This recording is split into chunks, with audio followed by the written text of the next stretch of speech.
ஒரு குழந்தை பேசின உடனே என்ன பண்ணுறீங்க வீட்டில்? உடனே கொண்டு போய் பள்ளிக்கூடத்தில் உட்கார வைக்கணும். உட்காந்த உடனே என்ன சொல்லுவாங்க? யாரும் பேசாத, எல்லாம் வாய மூடு. இப்போ குழந்தை பயப்பட ஆரம்பிக்குது. நம்மை ஒருத்தர் மிரட்டுறாங்க, இவர்கள் சொல்வதை நாம் கேட்டு கீழ்ப்படிய வேண்டும். இப்போ அந்த பய உணர்வு தான் முதலில் விதைக்கிறோம்.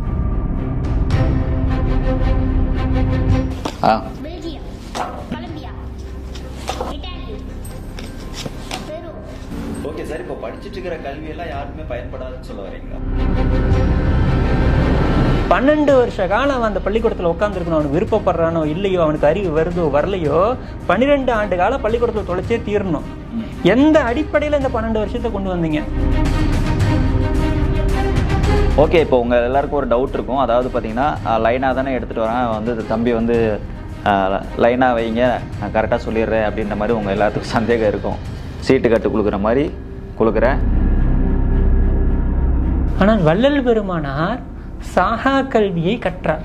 அதை பார்த்து ஆசிரியர் மிரண்டு போறாரு. அடேங்கப்பா, இவ்வளவு புலமை இந்த சிறு வயதில் இந்த பாலகனுக்கு இருக்கு, இவனுக்கு பாடம் நடத்தக்கூடிய தகுதி எனக்கு இல்லைன்னு ஒத்துக்கிட்டு அவர் அண்ணங்கிட்ட இந்த குழந்தைக்கு என்னால பாடம் நடத்த முடியாதுன்னு சொல்றாரு.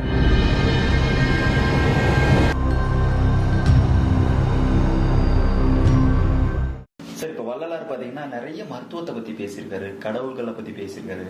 அவர் வந்துட்டு இந்த மரணமில்லா பெருவாழ்வு அப்படின்ற மாதிரி கூட சொல்லியிருக்காரு. வள்ளலார் வந்துட்டு என்ன படிச்சாரு, எங்க படிச்சாரு, அவருடைய ஆசான்கள் யாரு?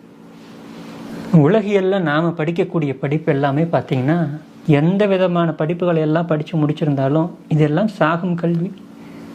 மரணமில்லாத நிலையை அடைய முடியாது. நீங்கள் படித்தாலும் படிக்கலைனாலும் மரணம் நிச்சயம். ஆனால் வள்ளல் பெருமானார் சாகா கல்வியை கற்றார். இப்ப சாகா கல்வியை யார் சொல்லி தருவாங்க அப்படின்னு அவர்கிட்ட கேட்கும்போது நேரடியாக அருட்பெருஞ்சோதியாகிய ஆண்டவரிடமே கற்றதாக சொல்கிறார். அப்போ எப்படி அவரால் இத்தனை விஷயங்கள் முடிந்தது? மருத்துவத்தில் இத்தனை மூலிகைகளை பற்றி சொல்லியிருக்காரு. அது மட்டும் இல்லாமல் உங்களுக்கு மரணமில்லா பெருவாளுக்கு பல ரகசியங்களை பற்றி வெளிப்படுத்தியிருக்காரு. ஒரு குறுகிய காலகட்டத்தில் ஒருவரால் எப்படி இத்தனை தலங்கள்ல ஆளுமையையும் புலமையும் வளர்த்து கொள்ள முடியும் அப்படின்னு பார்த்தோம்னா அதுதான் சிற்றம்பல கல்வி அப்படின்னு வெளிப்படுத்துறார். ஒரு ஞானி, ஒரு மகான் பார்த்தீங்கன்னா புத்தகங்களில் படித்து அதில் தெரிஞ்சு விஷயங்களை சொல்ல மாட்டார். அவர் நேரடியாக பிரபஞ்சத்தில் இருக்கக்கூடிய அனைத்து விஷயங்களையும் ஓதாமலேயே கற்கக்கூடிய வல்லமையை பெற்றிருந்தார். இந்த மறைபொருள் விஞ்ஞானம் எல்லாம் படிக்காமையே அவர்களால் புரிந்து கொள்ள முடியும். அந்த அளவுக்கு அவருடைய கிராப்சிங் இருந்தது. அதனாலதான் பார்த்தீங்கன்னா வள்ளல் பெருமானார் பள்ளிக்கு போனார். அவரை அவருடைய அண்ணன் கூட்டிட்டு போய் ஒரு பள்ளிக்கூடத்தில் உட்கார வைக்கும்போது அந்த ஆசிரியர் பாடம் நடத்தும் போது அதில் பிழை கண்டுபிடிக்கிறார்.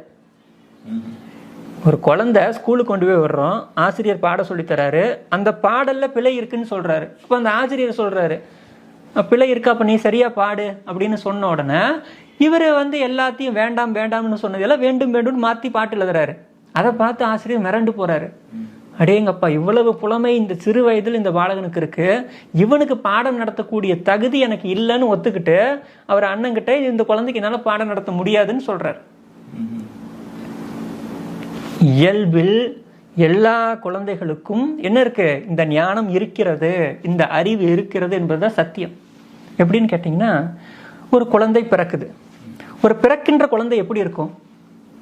நல்ல தேஜஸா, ஆற்றல் பொருந்தியதா, ஒளி பொருந்தியதா இருக்கும். அதோட முகத்தை பார்த்தீங்கன்னா அவ்வளவு பிரகாசம் இருக்கும். அதனாலதான் குழந்தைகளை பார்க்கும்போது எல்லாருக்கும் பிடிக்கும். இந்த குழந்தை அவ்வளவு பிரகாசமா இருந்தது. இது சமூகத்துக்குள்ள வருது, ஒவ்வொரு விஷயங்களை பார்க்குது, ஆச்சரியத்தோட பார்க்கும். ஒரு கிளுகிழப்பு எடுத்து ஆடினா அவ்வளோ ஆச்சரியமா பார்க்கும். எல்லாமே ஆச்சரியம் தான் அந்த குழந்தைக்கு. இது வளர வளர வளர பார்த்தீங்கன்னா இந்த சமூக கட்டமைப்புகள் என்ன பண்றோம்? ஒரு குழந்தை பேசின உடனே என்ன பண்றீங்க வீட்டில்? அம்மா அப்பான்னு சொன்னா என் குழந்தை பேசிருச்சு உடனே கொண்டு போய் பள்ளிக்கூடத்தில் உட்கார வைக்கணும். உட்காந்த உடனே என்ன சொல்லுவாங்க? யாரும் பேசாத, எல்லாம் வாய மூடு. முதல் பாடமே அதுதான். இப்போ குழந்தை பயப்பட ஆரம்பிக்குது. நம்மை ஒருத்தர் மிரட்டுறாங்க, இவர்கள் சொல்வதை நாம் கேட்டு கீழ்ப்படிய வேண்டும். இப்போ அந்த பய உணர்வு தான் முதலில் விதைக்கிறோம். இந்த பய உணர்வை விதைச்ச உடனே என்னாகும்? அந்த குழந்தைக்கு அதுவரை ஆள் மூச்சு, அடிவயிற்றிலிருந்து நடந்த மூச்சு கொஞ்சம் கொஞ்சமா மேலேற ஆரம்பிக்கும். அடிவயிற்றிலிருந்து மூச்சு வராது, அப்ப மேல் நோக்கி வர அப்படியே மார்பு பகுதிக்கிட்ட வந்துடும். இந்த பயம் பார்த்தீங்கன்னா பல விதங்கள்ல ஒரு குழந்தையை தாக்கும். அதனுடைய ஒட்டுமொத்த சிந்தனையும் மழுங்கடிக்க வைப்பது தான் பள்ளிக்கல்வியோட முதல் நோக்கம். அதனாலதான் போன வேகத்துல திரும்பி வந்துட்டாரு. பள்ளிக்கூடத்துல இருந்து என்ன ஆயிடுவோம், இந்த படிப்பு எதற்கும் பயன் தராதுங்கிறதுனாலதான் வள்ளல் பெருமான் பள்ளிக்கூடத்துக்கே போகல. ஓகே சார், இப்ப படிச்சிட்டு இருக்கிற கல்வி எல்லாம் யாருக்குமே பயன்படாதுன்னு சொல்ல வரீங்களா? இப்ப வள்ளல் பெருமானார் வந்தாரு பாருங்க, அவர் போன வேகத்திலேயே அவர் படிச்ச படிப்பெல்லாம் சொல்லது கேட்டு பயந்து ஓடிட்டாங்க எல்லாரும். இப்ப அந்த மாதிரி ஒரு குழந்தை பை பர்த்டே ஷார்ப்பா பறக்குது, அதை கொண்டே பள்ளிக்கூடத்துல வர்றீங்க. அவன் பயங்கரமா கேள்வி கேட்கறான். ஆசிரியர் என்ன பண்ணுவார், அவனை திணறுவாரு. என்ன சொல்லுவார் அதுக்கு அடுத்து, போதுண்டா ஒன்னும் உனக்கு தெரியாது உட்காடுறான்னு உட்காரதான் வைப்பாங்க, அதிக பிரசங்கன்னு சொல்லுவாங்க. 4 திட்டுனா அவன் அடுத்த கேள்வி கேட்க மாட்டான். 12 வருஷ காலம் அவன் அந்த பள்ளிக்கூடத்துல உட்காந்துருக்கணும். அவனுக்கு விருப்பப்படுறானோ இல்லையோ, அவனுக்கு அறிவு வருதோ வரலையோ, 12 ஆண்டு காலம் பள்ளிக்கூடத்துல தொலைச்சே தீரணும். எந்த அடிப்படையில இந்த 12 வருஷத்தை கொண்டு வந்தீங்க? ஏன் 12 வருஷத்துக்கு முன்னாடி அவன் கத்துக்கிட்ட ஒத்துக்க மாட்டீங்களா? அவனுக்கு அறிவு இருந்தா அதை ஏத்துக்க மாட்டீங்களா? இந்த சமூகம் அதை ஏற்றுக்கொள்ளாது. இதுதான் அடிமை மனோபாவத்தை விதைப்பது. பிறக்கக்கூடிய ஒவ்வொரு குழந்தையும் சர்வ சுதந்திரமாக பிறக்குது. நல்லா யோசிச்சு பாருங்க, யாருக்கும் அடிமை கிடையாது. நாம சர்வ சுதந்திரத்தோடு பிறக்கிறோம். பிறந்த இந்த குழந்தைகள் பள்ளிக்கு போன உடனே இவனை வந்து லாக் பண்றோம். எதை வச்சு லாக் பண்றோம்? நான் சொல்வதை நீ கேட்கணும், கேட்டாதான் உனக்கு மார்க், இல்லைன்னா மார்க் கிடையாது. அங்கேயே அவன் லாக்குடு. அப்ப என்ன ஆயிடுவான், ஐயோ மார்க் போயிடும், மார்க் வேணும், மார்க் வேணும்னு மார்க்குக்காகவே ஓடுவான். இது வந்து ஏதோ ஓராண்டு 2 ஆண்டு இல்ல, 12 ஆண்டு காலம் மார்க்குக்காக ஓடுவான். அப்ப என்ன ஆயிரும், நிரந்தரமா அவனுடைய மூளைக்கு ஒரு பெரிய சங்கிலி விழுந்துரும். இதை பண்ணனா மார்க் கிடைக்கும், அதை மட்டும்தான் பண்ணுவான். அதை தாண்டி அவனுக்கு ஒரு படைப்பாற்றலோ கற்பனை திறனோ சுயசிந்தனையோ வராது. அப்ப இவன் யாரு? மிகச்சிறந்த அடிமையாவதற்கான எல்லா தகுதிகளையும் விதைச்சிடறோம். நாளைக்கு இவன் படிச்சு முடிச்சு வெளியில போனான்னா ஒரு கார்பரேட் கம்பெனிக்கு மிகச்சிறந்த அடிமையா இருப்பான். அதுதான் உங்க சர்டிபிகேட். உங்க சர்டிபிகேட்ல நீங்க ஃபர்ஸ்ட் கிரேட் வந்திருக்கீங்க அப்படின்னு என்ன அர்த்தம்? ஆகச்சிறந்த அடிமைன்னு அர்த்தம். சார், அப்ப நீங்க சொல்றத பார்த்தா பள்ளிக்கூடங்கிறது அடிமைகளை உருவாக்குற இடம்னு சொல்ல வரீங்களா? இப்ப பள்ளிக்கூடங்கிறது தலைவர்களையும் விஞ்ஞானிகளையும் உருவாக்குற இடம் நினைச்சிட்டு இருக்கீங்களா? ஆமா சார், படிச்சதால தானே எவ்வளவு பேர் தலைவர்களா விஞ்ஞானிகளா இருக்கிறாங்க. எத்தனை தலைவர்கள் படிச்சுட்டு தலைவர்கள் ஆனாங்க? எத்தனை பேர் விஞ்ஞானிகள் ஆனாங்க? ஜிடி நாயுடு இன்னைக்கு உலக புகழ் பெற்ற எத்தனையோ கண்டுபிடிப்பு கண்டுபிடிச்சாரு. அவர் எந்த இதுல போய் எந்த யூனிவர்சிட்டியில போய் படிச்சுட்டு வந்தாரு? அப்ப அப்துல் கலாம் படிச்சது தானே விஞ்ஞானி ஆனாரு. அப்துல் கலாம் ஒருத்தர் ஆனாரு. அவர் என்ன சொன்னாரு? பிசிக்ஸ்ல இந்த ஃபார்முலாவை படிச்சு இந்த சூத்திரத்தை படிச்சீங்கன்னா நீங்க விஞ்ஞானி ஆகணும்னு சொன்னாரா? திருக்குறளை படிங்கன்னு சொன்னாரு. திருக்குறளை படிக்கணும். எப்படி படிக்கணும்? மார்க்குக்காக படிக்கக்கூடாது, வாழ்வியலாக்க படிக்கணும். கல்வி திட்டம் பாடத்திட்டம்ங்கிறது ஒரு பார்ட்டு 10%. 90% அவன் உளம் சார்ந்து அவன் மனத்திட்பம் தான் எல்லாத்தையும் கொண்டு வரும். அதைத்தான் அப்துல் கலாமும் சொன்னாரு. நீங்க நீதி நூல்களை கொடுக்கணும். எதுக்கு கொடுக்கணும்? மார்க் வாங்குறதுக்கு கொடுக்க கூடாது. திருக்குறளை வாழ்வியல் ஆக்குனாங்க, வாழ்க்கையில ஜெயிச்சாங்க. நீங்க தான் குழந்தைகளுடைய ஆழ் மனதிலே விதைச்சிட்டீங்களா, 2 மார்க் கிடைக்கும் திருக்குறள் படிச்சா. ஓகே சார், இப்ப எதுக்காக படிக்க சொல்றாங்க? மார்க் இருந்தாதான் நல்ல ஒரு ஃபியூச்சர்ல ஒரு நல்ல ஜாப் கிடைக்கும், நல்லா சம்பாதிக்க முடியும். ஃபர்ஸ்ட் மெயினா வந்துட்டு மார்க் தானே பாக்குறாங்க அவங்க. இப்ப இந்த மார்க் குறித்த பயம் வந்து பாத்தீங்கன்னா அடிப்படையில ஒவ்வொரு குழந்தைக்கும் ஆழ் மனதில் போய் விதைஞ்சிருது. எந்த ஒரு சின்ன விஷயம் பசுமரத்தாணி போல் பதியக்கூடிய வயது இந்த இளம் பிராயம் குழந்தைகளுடைய வயது. இந்த வயதுல இந்த பயத்தை விதைச்சிட்டோம்னா என்ன ஆகுதுன்னு பாத்தீங்கன்னா அடிப்படையில் உளம் சார்ந்து மட்டும் இல்ல, உடல் சார்ந்து பல தொந்தரவுகள் வருது. நிறைய குழந்தைகளுக்கு பாத்தீங்கன்னா இப்ப வந்து பசி உணர்வே இல்லை, தாக உணர்வு இல்லை. அவனுக்கு மோஷன் போனா கூட போறதில்ல, 2 நாளைக்கு ஒரு தாட்டி போறான். ஏன் இப்படி ஆயிட்டான்? சரியா யூரின் போக மாட்டேன். இதெல்லாம் எதனால வந்தது? பள்ளியில போய் உக்காந்துட்டா அந்த இன்டர்வல் டைம் வர்ற வரைக்கும் அவனுக்கு எதுவும் வராது. நல்லா யோசிச்சு பாருங்க. வந்தாலும் என்ன பண்ணிடுவான்? இயல்புல கட்டுப்படுத்தக்கூடிய தன்மை வந்துடுது. இதனால அவன் வந்து பாத்தீங்கன்னா தண்ணி குடிச்சிட்டா போகணுமேன்னு சொல்லியே நிறைய குழந்தைகள் தண்ணி குடிக்கிறது இல்லை, ரெஸ்ட் ரூம் சரியா போறதில்ல. இந்த அடக்கப்பட்ட பல வகையான உணர்வுகள் தான் திடீர்னு அவனை கோபமாகவும் அவன் திடீர்னு ஆக்ரோஷமா ஆகிறது, ஹைப்பர் ஆக்டிவா மாறுது. இத்தனைக்கும் காரணம் அவன் தன்னுடைய இயற்கை கழிவுகளை கழிப்பதற்கு கூட நம்ம என்ன பண்றதில்ல, அவகாசம் கொடுக்கறதில்ல. அடுத்தடுத்த பீரியடை போட்டு அவனை டைட்லயே வச்சிருக்கோம். சார், அப்ப இந்த எஜுகேஷன் சிஸ்டமே சரியில்லைன்னு சொல்ல வரீங்களா நீங்க? இதுல சிஸ்டம் சரியா இருக்கா, சிஸ்டம் சரியா இல்லையா, அதையெல்லாம் விட்டுருவோம். எந்த ஒரு சிஸ்டமா இருந்தாலும் சரி, அது உங்களுக்கு என்ன செஞ்சிருக்கு அப்படிங்கிறத பொறுத்து தான் உங்கள் வாழ்க்கையை நீங்க உங்க அனுபவத்துல வாழணும். இந்த சிஸ்டம் நீங்க சொல்லக்கூடிய இந்த எஜுகேஷன் சிஸ்டம்ங்கிறது எப்படி உருவாக்கப்பட்டது, எந்த அடிப்படையில் உருவாக்கப்பட்டது? இந்தியா சுதந்திரம் பெறுகிறது, சுதந்திரம் பெற்று தனிநாடாக மாறப்போகிறது. ஆனாலும் இவனை விட்டுவிடக்கூடாது. இவனுடைய அறிவினை நாம் என்ன பண்ணணும்? அடிமைப்படுத்தி அடிமைகளாக வைத்திருக்கணும். மெக்காலே உருவாக்கின கல்வி முறை. அப்ப அவர் எதுக்கு உருவாக்கி இருப்பாரு? நான் சொல்வதை அவங்க கேட்கணும். நான் என்ன சொல்கிறேனோ அதை ஒபே பண்ணணும். அதுதான் அடிப்படை. ஒரு அடிமையாக இருக்கணும்னா முதல் தகுதி என்னென்னா, நீங்கள் ஏன் எதுக்குன்னு கேள்வி கேட்கக்கூடாது. அப்போ இந்த கல்வி முறையே அதனுடைய அடித்தளத்தில் உருவாகிருக்கு. அது மட்டும் இல்லை, கூடவே சேர்ந்து பயத்தையும் விதைச்சிக்கிட்டே வரீங்க. பயங்கிறது என்ன? மார்க். நீ ஏதாவது எக்ஸ்ட்ரா பண்ணினா உனக்கு மார்க் போட மாட்டேன். இன்றைக்கு கல்லூரிகளில் எத்தனையோ மாணவிகள் பல துயரங்களுக்கு ஆனாலும் வெளியில் சொல்கிறது இல்லை. ஏன்? மார்க்குக்கு பயந்துருக்காங்க. மார்க் போயிடுமோ அப்படிங்கிற பயம். சார், அப்போ படிக்கவே வேணாம், குழந்தைங்களை வந்து பள்ளிக்கூடம் பக்கமே அனுப்பவே வேணாம்னு சொல்றீங்களா? இதுக்கு அர்த்தம் அப்படி கிடையாது. இப்போ ஒரு குழந்தை இருக்கு, ஞாயிற்றுக்கிழமை விடுமுறை முடிச்சு திங்கட்கிழமை ஒரு நாள் ஓய்வா வீட்டில் இருக்கான்னு லீவ் போட்டான். அவ்வளோதான். அவனுடைய உற்றார் உறவினர்கள், நண்பர்கள், பெற்றோர் பள்ளிக்கூடத்துக்கு லீவ் போட்டியான்னு கேட்டே குற்ற உணர்ச்சி உண்டு பண்ணிடுவாங்க. ஏதோ அது மிகப்பெரிய ஒரு தண்டனை மாதிரி என்ன பண்ணுறோம், சமூகம் பார்க்குது. வள்ளல் பெருமானார் சாகா கல்வியை கூறியதற்கான அடிப்படை நோக்கமே பயம் பூஜ்யமாதல் வேண்டும். அந்த பயம் எங்கே பூஜ்யமாகுதோ அப்போதுதான் என்னாகும், ஒருவனுக்குள்ள இருக்கக்கூடிய திறமைகளும் படைப்பாற்றலும் வெளியே வரும். நீங்கள் பயத்தோடே இருந்தீங்கன்னா என்ன பண்ண முடியும்?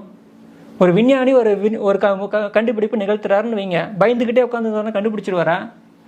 சர்வ சுதந்திரமாக இருக்கும்போது தான் ஒரு படைப்பு நிகழும். அப்போ இந்த பயத்தை உண்டாக்கக்கூடிய எல்லா விஷயங்களையும் என்ன பண்ணணும், நீக்க வேண்டியது ஒவ்வொரு பெற்றோரினுடைய கடமை. அந்த பயமற்ற ஒரு சூழ்நிலையை ஒரு குழந்தைக்கு உருவாக்கி கொடுத்தாவே போதும், அவன் தானாக வளர்ந்துருவான். இப்போ இயல்பில் பார்த்தீங்கன்னா இந்த பிரபஞ்சம் ஒவ்வொருவருக்குள்ளும் ஒரு தனித்திறமைகளை, தனித்துவமான விஷயங்களை கொடுத்து தான் அனுப்பியிருக்கு. அதனால தான் உங்களை மாதிரி இந்த உலகத்தில் யாருமே இல்லை. உங்களுடைய கைரேகையாகட்டும், கருவிலினுடைய ரேகையாகட்டும் உலகத்தில் யாருக்குமே கொடுக்கப்படலை. எவ்வளோ பெரிய மெமரி பாருங்க. அப்போ எதற்காக இயற்கையை உனக்கு கொடுத்து அனுப்பியது? நீங்கள் உங்களுடைய சுயத்தை வளர்த்து, அதிலிருந்து தனித்திறமைகளை வளர்த்து, நீங்கள் யார் என்று நிரூபித்து அதிலிருந்து வாழ்க்கையில் மேலே வரணும்.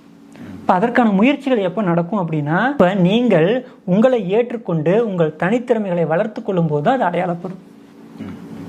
இப்போ கல்வி பார்த்தீங்கன்னா அது போன்ற ஒரு கல்வியாக இருக்க வேண்டும். ஸோ இதெல்லாம் எந்த மாற்றங்களும் உண்டாக்காமல் தொடர்ந்து ஒரு குழந்தைய பார்த்தீங்கன்னா புத்தக சுமையை ஏற்றி மூட்டத்தொகை ஒரு நாட்டை தொடர்ந்து இப்படியே அனுப்பி அவனை ஒரு அடிமை மனோபாவத்திலே வைத்திருந்தோமே ஆனால் வருங்காலம் என்ன ஆகும்னு தெரியுங்களா? ஸோ இன்றைக்கி பார்த்தீங்கன்னா நான் சத்யதர்ஷன் சத்கிட் தம்பி நம்ம கூட இருக்கிறாரு. ஆல்ரெடி அவரோட பதிவுகள் நீங்கள் பார்த்துருப்பீங்க. கண்ணை கட்டிகிட்டே பல விஷயங்கள் பண்ணார். அதாவது கண்ணை கட்டிட்டு புத்தகம் படிக்கிறது, கலர் சொல்கிறது, அப்புறம் அதில் என்ன படம் இருக்குது, அந்த ஃபோட்டோவில் என்ன படம் இருக்குங்கிற மாதிரி சொல்லியிருக்காரு. இன்றைக்கி ஒரு வித்தியாசமான விஷயம் பண்ண போகிறேன்னு வந்திருக்கிறாப்புல. அது என்னென்னு பார்த்தீங்கன்னா, என் கையில் ஒரு 50 நாட்டோட கொடி இருக்குது. இது எந்தெந்த நாட்டோட கொடி அப்படின்னு கரெக்டாக சொல்கிறேன்னு சொல்லியிருக்கிறாரு. அதுவும் கண்ணை திறந்துட்டு இல்லைங்க, கண்ணை கட்டிட்டு கரெக்டாக சொல்கிறேன் அப்படின்ற மாதிரி நம்ம முன்னாடி உட்காந்துருக்காரு. இவர் கண்ணை கட்டிட்டு அந்த நாட்டோட கொடியை கரெக்டாக சொல்கிறாரா இல்லையாங்கிறத உங்களோட சேர்ந்து நானும் பார்க்க போகிறேன். வாங்க பார்க்கலாம். வணக்கம் தம்பி, எப்படி இருக்கீங்க? Super super. ஸோ இன்றைக்கி நீங்கள் நல்லா ப்ராக்டிஸ் பண்ணிட்டீங்களா? Okay super. ஓகே தம்பி, கண்ணை கட்டிட்டு படிச்சிடலாமா? கண்ணை கட்டிட்டு இந்த கொடியெல்லாம் கரெக்டாக சொல்கிறீங்களா இல்லையான்னு பார்த்துடலாமா? எங்கே கண்ணை கட்டுங்க. ஐபேட் வச்சுருக்கீங்களா? ஒரு நிமிஷம் கொடுங்க. ஸோ செக் பண்ணிக்கலாம். இதில் கேப் எதுவுமே இல்லை, பார்த்துங்க. ரொம்ப மொத்தமாக தான் இருக்குது, திக்னஸாக தான் இருக்குது. இந்தாங்க போடுங்க.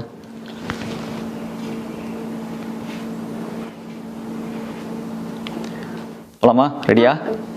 Okay done, super.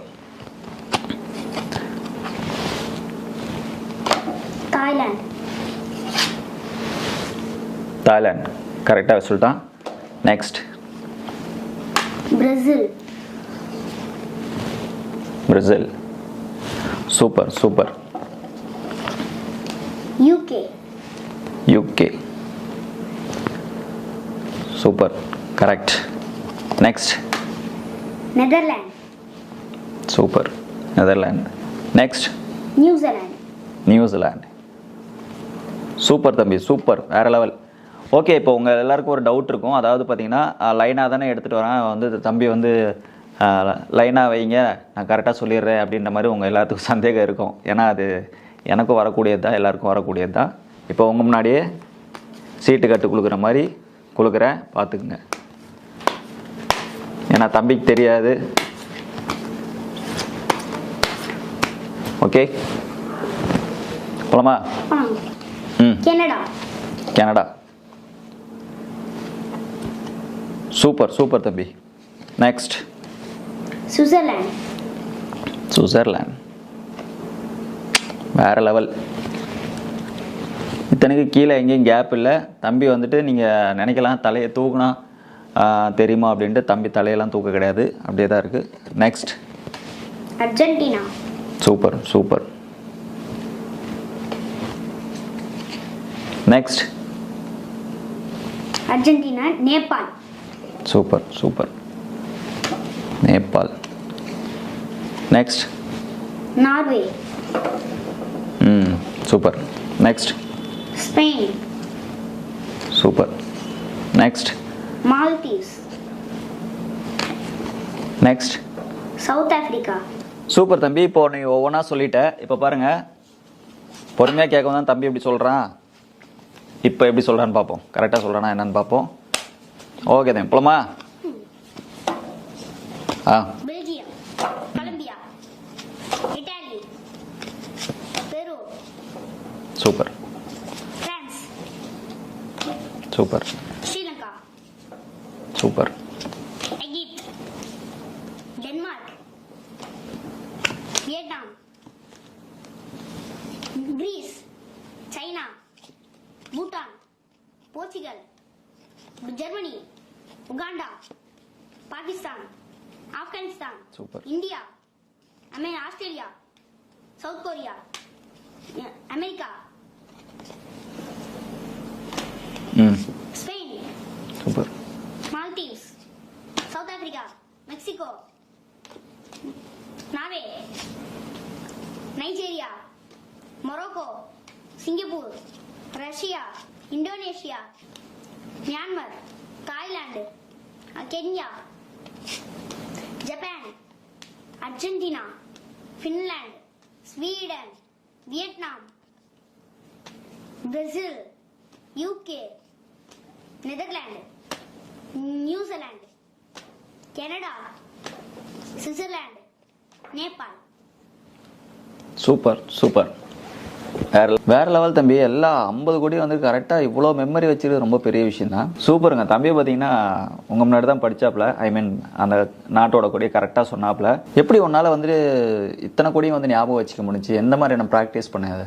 நான் வந்து இதுக்கு முன்னாடி எனக்கு சத்யதர்ஷன் கிளாஸ்ல நான் வந்து 6 மந்த் கோர்ஸ் முடிச்சேன். ஓகே. அப்போ வந்து போட்டோகிராஃபிக் மெமரின்னு ஒன்று சொல்லி கொடுத்தாங்க. அதை வச்சு தான் இதை நான் ட்ரை பண்ணேன். ஓகே தம்பி. ஒரு நாளைக்கு எவ்வளோ நேரம் ப்ராக்டிஸ் பண்ணுவேன் அது? அங்கிள் நான் வந்து இது எப்படின்னா அங்கிள், நான் விளையாண்டுட்டு இருக்கும் போது டெய்லிக்கும் வந்து இந்த ஃபிளாக் வந்து 10 மினிட்ஸ் பார்த்துட்டு போயிருவேன். அவ்வளோதானா? 10 மினிட்ஸ் பார்த்தே இவ்வளோ பவரா உனக்கு? ஓகே. ஒரு 10 நிமிஷம் விளையாட்டுத்தனமாக பார்த்துட்டு போனதையே வந்துட்டு இவ்வளோ ஷார்ப்பாக இருக்கு ஒரு மைண்டு. இன்னும் நல்லா ப்ராக்டிஸ் பண்ணாருன்னா இன்னும் எவ்வளோ விஷயங்கள் பண்ணுவாப்புல. ஓகே தம்பி. இப்போது நெக்ஸ்ட் பிளான் என்ன ஒன்றுது? இப்போ நீ அந்த 50 நாட்டு கொடி சொல்லிட்ட, அடுத்தது வேற என்ன பண்ணலான்னு இருக்கு? நான் அடுத்து வந்து 195 கண்ட்ரீஸ் இருக்குல்ல, அது வந்து நான் 2 நிமிட்ஸ்ல சொல்ல போறேன். Wow, super super. ஓகே தம்பி, இவ்வளோ விஷயங்கள் பண்றீங்க, கண்ணை மூடிட்டு இதெல்லாம் பண்ற, ப்ராக்டிஸ் பண்ண, இவ்வளோ விஷயங்கள் நீங்க சொல்றீங்க. இதனால உங்களுக்கு என்ன யூஸ்? இது வந்து நான் வந்து என்னோட ட்ரீம் வந்து கின்னஸ் வேர்ல்ட் ரெக்கார்ட் பண்ணணும்னு வந்தாங்க. ஓ சூப்பர். நான் வந்து என்னன்னா இந்த 195 கண்ட்ரீஸை நான் வந்து 2 நிமிட்ஸ்ல சொல்ல போறேன். 2 மினிட்ஸ்ல. Super super. ஸோ ட்ரை பண்ணு. அதுக்காக வந்துட்டு எங்கள் சார்பாக உனக்கு வாழ்த்துக்கள். ஓகேவா? சக்ஸஸ்ஃபுல்லாக வரணும். நீ வந்து ஒரு கின்னஸ் சாதனை படைக்கணும், கின்னஸ் புக்கில் இடம் பிடிக்கணும். ஓகே? முடிஞ்சாலும் நல்லா ப்ராக்டிஸ் பண்ணு. ஓகேவா? இன்னும் நிறைய விஷயங்கள் பண்ணு வித்தியாசமாக. ஓகே? சாதிக்கணும். ஓகே? தேங்க்யூ.